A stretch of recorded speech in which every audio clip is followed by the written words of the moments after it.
Hey everyone, it's Alex, and in this video I want to talk about 14 things I wish I had known in my early 20s about hair loss. And first one is that I was always thinking that sure, my hair loss should stop at some point, right?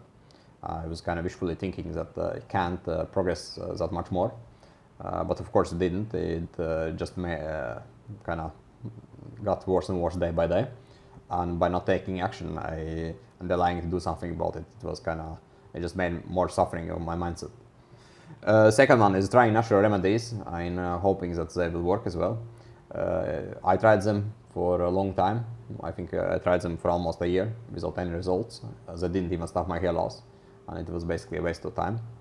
Number three is asking for feedback from friends and family. The problem is asking from feedback from them is that they will give you nice answers. They will say everything is good, one looks okay, and one should not worry about it and so on, right? What you should do instead is actually ask this kind of question to a person who is not personally attached to you, and they will give you a true answer about your hair loss situation. Number four is asking questions about hair loss in different internet sources. The problem is that there is a lot of contradictory answers, right? So one never knows which one is actually the right answer to your problem. And number five is being afraid of taking finasteride and other DHT blockers. And it did apply for me as well. I was kind of postponing to take finasteride for 4 months because I was reading too much about side effects. I was worried about long-term effects and so on. And basically it ended up that I was kind of messing up with my well-being much longer than necessary. And I didn't get any of those side effects either. Number six is not believing that actually one propecia pill can help with hair loss. Right? Believing that small pill could actually do something about the problem, but it did, and it does work. Number seven, messing around with scalp oils. Like I was applying a lot of different scalp oils on my scalp, trying them out in hopes that they will work and regrow my hair. Of course, nothing did work, and it made just my inflammation much worse. Number eight, applying minoxidil in here and not on the scalp. I remember when I first started with minoxidil, one could buy minoxidil and it's like on the spray. There's one spray on the scalp. But problem with the spray is that it often ends up in the hair more than on the scalp, so it doesn't help so much with hair problem. Number nine, thinking that the supplements don't work, so don't use them. I actually think supplements is quite useful if one is using finasteride and minoxidil, because by adding them, one can kind of boost up a regime and get results faster and better. Number 10, looking for next shiny object. Like that applies for me as well in the past when I was trying different hair lasers and massage tools in hopes that they will help with regrow.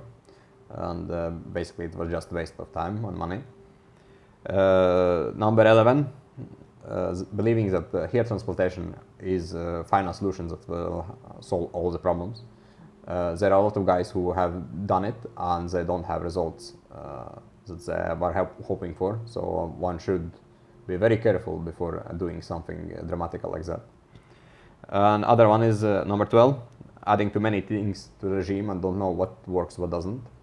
I remember myself, I was taking like 20 different supplements. I actually have a picture of it. I think I posted on my Facebook page.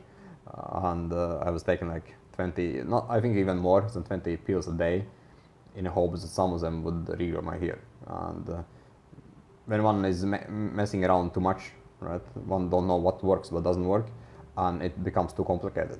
So it's an issue. Other one, number 13, taking things to extreme, right? Like taking a lot of different drugs, different topicals, and in hopes that they will help to stop hair loss or regrow hair.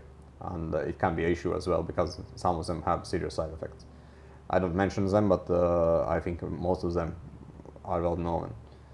And last one, number 14, not asking help from a specialist, actually a person who knows what's going on, right? Because I got a lot of help from dermatologists when I did take action and ask them what was the issue, and they did help in my case. Because if you ask a question to a general doctor, they don't know what's going on.